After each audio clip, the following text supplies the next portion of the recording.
사도신경으로 신앙 고백 드리겠습니다. 전능하사 천지를 만드신 하나님 아버지를 내가 믿사오며 그 외아들 우리 주 예수 그리스도를 믿사오니 이는 성령으로 잉태하사 동정녀 마리아에게 나시고 본디오 빌라도에게 고난을 받으사 십자가에 못 박혀 죽으시고 장사한 지 사흘 만에 죽은 자 가운데서 다시 살아나시며 하늘에 오르사 전능하신 하나님 우편에 앉아 계시다가 저리로서 산자와 죽은 자를 심판하러 오시리라.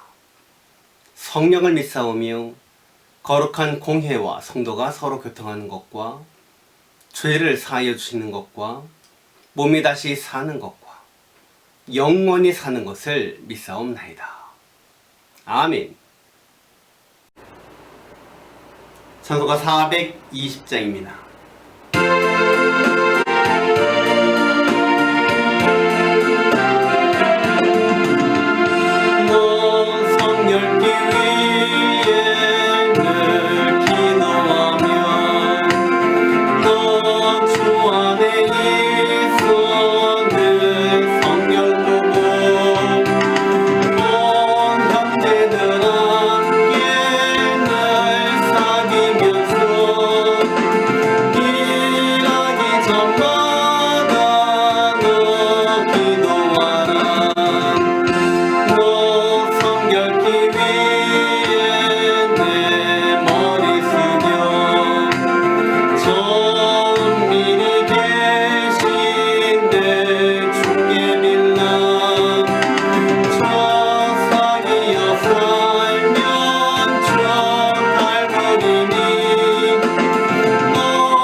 오늘 주시는 하나님의 말씀은 골로새서 3장 5절에서 8절까지의 말씀입니다.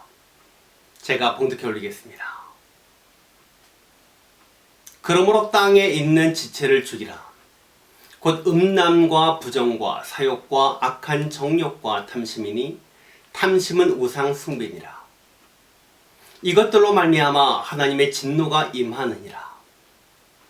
너희도 전에 그 가운데에 살 때에는 그 가운데서 행하였으나 이제는 너희가 이 모든 것을 벗어버리라. 곧 분함과 노여움과 악의와 비방과 너희 입의 부끄러운 말이라. 아멘.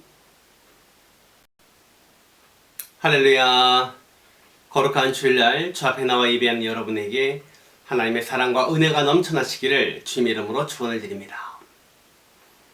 여러분은 지금 무엇을 바라보고 계십니까? 여러분이 요새 관심을 갖는 것이 무엇입니까? 내가 관심을 갖고 내가 바라보고 내가 늘 갈망해야 할 것은 바로 위에 계신 예수 그리스도여야 하는 것입니다. 믿습니까? 비록 현실은 힘들고 어렵고 고난 가운데 있다 할지라도 위의 것을 바라보는 자, 역사의 주관자이시며 생명이신 우리 주님을 바라보는 자에게는요, 절망이 전혀 없는 줄 믿습니다. 아멘.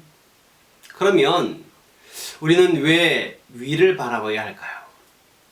바로 예수 그리스도 안에서만이 영광의 미래가 보장되어 있고요, 주님 안에서만이 어제의 절망이 오늘의 승리로 이어갈 수 있기 때문입니다. 우리는 예수님 안에서 빛나는 미래, 예수님 안에서의 영광, 또 우리 몸의 부활을 약속받았기 때문이에요. 예수 그리스도는요, 우리의 과거의 고난을 탈출시켜줄 수 있는 유일한 통로인 것입니다. 7절을 봅니다. 너희도 전에 그 가운데에 살 때에는 그 가운데서 행하였으나 8절 이제는 너희가 이 모든 것을 벗어버리라. 곧 분함과 노여움과 악의와 비방과 너의 입에 부끄러운 말이라. 7절에 전에 라는 단어와 8절에 이제는 이라는 단어가 서로 대조적으로 등장하고 있습니다. 그런데 8절에 이제는 이라는 단어 앞에는요, 사실 접속사 그러나 라는 단어가 빠져 있어요. 그러므로 7절과 8절을 조화시키면요, 전에 그러나 이제는, 전에 그러나 이제는, 바울은 이런 예수 그리스도 안에서의 삶의 대조를 생각하고 있었던 것입니다. 전에, 즉 우리가 예수 믿기 전에, 복음을 듣기 전에, 주님을 알기 전에 우리가 붙들고 있었던 그 절망이 있었는데 그것이 바로 죄라는 것이었어요. 전에는 죄가 우리를 붙들고 있었다라는 거예요.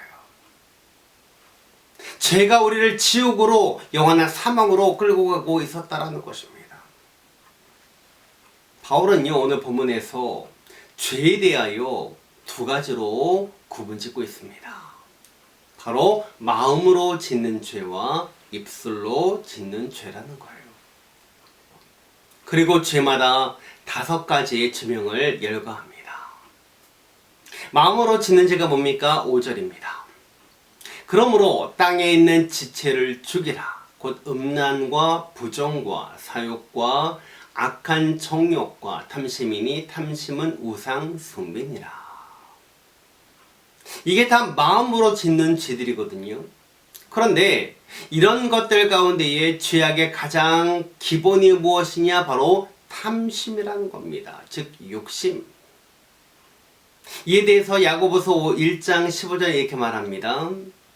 욕심이 잉태한 즉 죄를 낳고 죄가 장성한 즉 사망을 낳느니라. 욕심이 바로 죄악의 뿌리가 된다는 거예요.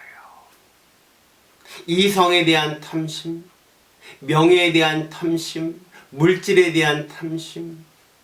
성경은요, 이런 마음으로 짓는 죄의 마지막이 탐심이다라고 강조하면서 이 탐심이 무엇이냐? 곧 우상 숭배다라고 말하고 있는 거예요. 여러분, 우리가 욕심을 품게 되면요, 그 욕심이 우리를 사로잡게 됩니다. 그래서 그 욕심을 품은 대상이 우리를 지배하게 되는 거예요. 만약에 물질에 대한 욕심을 품잖아요. 그러면 물질이 우리를 지배하게 됩니다. 그리고 이제는 예수님이 우리의 주인이 아닌 게 되는 거죠. 그래서 그 탐심이 우상인 겁니다. 여러분, 우상이라는 게 뭡니까? 이 우상은요, 하나님과 인간 그 사이에 있는 모든 것이 다 우상인 거예요. 그래서 그 사이에 있는 모든 것 때문에 하나님이 보이지 않게 되고요, 그것 때문에 하나님을 섬길 수 없게 되는 거예요. 그래서 이 모든 것, 하나님과 우리 사이에 있는 그 모든 것들이 바로 우상이 되는 것이죠. 그 다음은 마음으로 짓는 죄들과 함께 입술로 표현되는 과정에서 짓는 죄들이 8절에 나옵니다. 8절입니다. 이제는 너희가 이 모든 것을 벗어버리라. 곧 분환과 노여움과 악의와 비방과 너희 입에 부끄러운 말이라. 그리고 9절에는요, 너희가 서로 거짓말을 하지 말라. 옛사람과 그 행위를 벗어버리고. 거짓말은요, 입술로 죄가 표현되는 과정을 보여주는 겁니다. 여러분, 대부분의 분노는요, 내 속에 있는 그 욕망이 충족되지 못할 때 일어나잖아요. 어떤 일을 할 때에 내가 나에게 있는 그 욕심을 충족시키지 못해요. 그러면 막 화가 나고 그러잖아요. 그것이 또 점점 나아가서 악한 생각으로 나타날 때가 있는 겁니다. 바울은요, 이런 죄들을 행해서 단호한 태도를 요구하고 있습니다. 5절입니다.